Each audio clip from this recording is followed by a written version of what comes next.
Welcome to Aaha kitchen Tamil. இப்போ நம்ம பார்க்க போகிறது சில்லி இட்லிங்க. அதுக்கு நான் இட்லி வந்து ஒரு 5 இட்லி எடுத்து வச்சுருக்கேன் பாருங்கள். இதை நம்ம குட்டி குட்டியாக கட் பண்ணி வச்சுக்கலாம். வெங்காயம் 2 வெங்காயம் சாப் பண்ணி வச்சுருக்கேன். அதே மாதிரி 2 தக்காளி சாப் பண்ணி வச்சுருக்கேன். ஒரு துண்டு இஞ்சி வச்சுருக்கேன். அதை நம்ம மிக்சியில் போட்டு அரைச்சி வச்சுக்கலாம். 3 காஞ்ச மிளகா பிச்சு கொஞ்சம் கொஞ்சம் கிள்ளி வச்சுக்கணும். அப்புறம் கொத்தமல்லி இதெல்லாம் நம்ம வச்சுட்டு தாளிக்க போகிறோம். பாருங்கள், இட்லியை வந்து நான் இப்போது ஒரு இந்த சைஸ் அளவுக்கு நான் கட் பண்ணியிருக்கேன். ரொம்பவும் குட்டியாக பண்ணக்கூடாது. ஒரு டைமண்ட் அளவுக்கு நம்ம கட் பண்ணி வச்சுக்கலாம். இப்போது எண்ணெய் ஊற்றிருக்கேன் கடாயில். அந்த இட்லியை வந்து நம்ம நல்லா வறுத்து எடுத்துக்கலாங்க.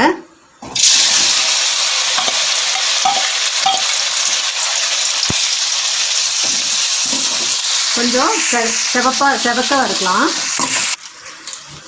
இப்போ இட்லியை பொரிச்சு எடுத்து வச்சுட்டாங்க. இப்போ நம்ம தாளிக்கலாம் வாங்க. இதுக்கு வந்து இலை வந்து ஒரு இலையை வந்து 2ஆக பிச்சு வச்சுருக்கேன். பட்டை ஒரு சின்ன துண்டு பட்டையை கொஞ்சம் கட் பண்ணி வச்சுருக்கேன். ஒரு 5 கிராம்பு போட்டுடலாம். போட்டுட்டு கொஞ்சம் ஒரு ஸ்பூன் வந்து ஒரு 1/2 ஸ்பூன் போடுறோம். 1/2 ஸ்பூன் சோம்பு போட்டேன், பொரிஞ்சிடுச்சு. இப்போது 1/2 ஸ்பூனு கடுகு போட்டுடுறோம். ஒரு 1/2 ஸ்பூனு உளுந்து போட்டுடலாம்.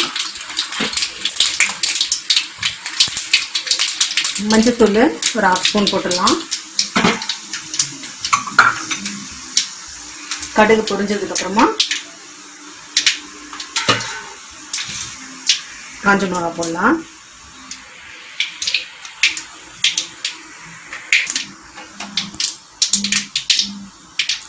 கடுகு பொரிஞ்சிச்சுங்க.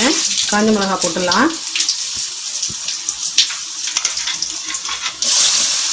வெங்காயத்தையும் போட்டுடலாம்.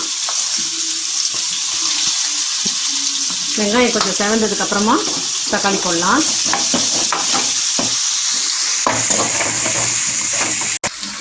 இப்போது வெங்காயத்து மேலேயே இந்த அரைச்சி வச்ச இஞ்சியை போட்டுடலாம். போட்டுட்டு கொஞ்சம் பச்சை ஸ்மெல் போகிற அளவுக்கு வதக்கலாம். இப்போது தக்காளி சேர்த்துக்கலாம். தக்காளி சேர்த்துட்டு இப்போ ஒரு 2 மினிட்ஸ் வதக்கி விடலாம். இப்போது தக்காளி வதங்கிடுச்சு. இப்போ ஒரு 1/4 ஸ்பூன் நம்ம வெறும் மிளகாத்தூள் போடுறேன்.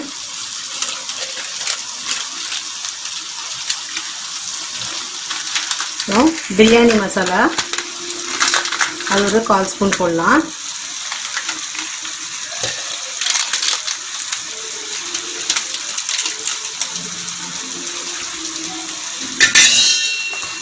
ஒரு 1/4 ஸ்பூன் அளவுக்கு உப்பு போட்டுடலாம். அப்புறமா உப்பு டேஸ்ட்டு பார்த்துட்டு டேஸ்ட்டுக்கு ஏற்ற மாதிரி நம்ம உப்பு போட்டுக்கலாம்.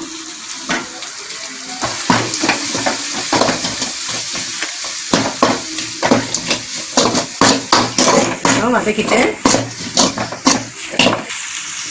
கொஞ்சம் ஆயில் மிக்ஸ் பண்ணிக்கலாம். இன்னும் நம்ம பொடியெல்லாம் போட்டு இது கொஞ்சம் தொக்கா வரணும், அதனால் போட்டுக்கிறோம். இது கூட வெறும் மிளகாத்தூள் 1/2 ஸ்பூன் தான் போட்டோம் இல்லைங்களா, ஒரு 1/4 ஸ்பூன் தான் போட்டோம். அதனால் நம்ம குழம்பு மிளகாத்தூள் ஒரு 3 ஸ்பூன் நான் போடுறேன்.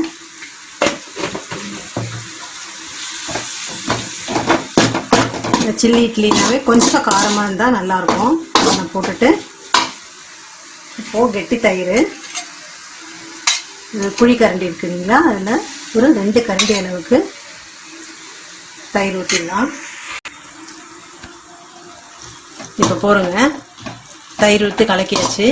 கலக்கினோடனே நம்ம வறுத்து வச்சுருக்கோம் இல்லைங்களா இட்லி, அதை வந்து இதில் போட்டுடலாம். இப்போது இதில் கலக்கி விட்டுடலாம். அடுப்பை வந்து நம்ம சிம்மில் வச்சு பண்ணிவிட்டு அப்போ தான் நல்லா இருக்கிறத தீயாமல் வரும். நல்லா கலந்து விட்டுடணும். கலந்து விட்டுட்டு இது மேலே கொஞ்சம் புதினாவை கொத்தமல்லி தூவிடுங்க. புதினா இருந்தால் புதினாவும் தூவிக்கலாம். நீங்கள் கொத்தமல்லி தூவி நல்லா பரட்டி விட்டுணும். நல்லா சிம்லேயே ஒரு 5 மினிட்ஸ் இருக்கட்டுங்க. உப்பு பார்த்து உப்பு மட்டும் போட்டு பரட்டி விட்டுருங்க. இப்போது ஒரு ஸ்பூன் அளவுக்கு எண்ணெயை நம்ம ஆயில் வந்து இப்படி சுற்றி விட்டுட்டு திருப்பியும் நல்லா பரட்டி வச்சிடலாம். பாருங்கள், இட்லி வந்து எப்படி காரத்தோடு சேர்ந்து வந்துருக்கு. நல்லா தொக்கோடு பரட்டி வந்துடுச்சு. இப்போ ஒரு 2 மினிட்ஸ் அடுப்பை சிம் பண்ணிவிட்டு அப்படியே இருக்கட்டும். அதுக்கப்புறமா எடுத்துடலாம். பாருங்கள், ரொம்பவே சீக்கிரமாக நம்ம செஞ்சிட்டோம். டேஸ்டியான சில்லி இட்லி ரெடி ஆயிடுச்சு. இதை செஞ்சு பாருங்கள், உங்களுக்கு ரொம்பவே பிடிக்கும். இந்த வீடியோவை கமெண்ட் பண்ணுங்கள், ஷேர் பண்ணுங்கள் மற்றும் சப்ஸ்கிரைப் பண்ணுங்கள்.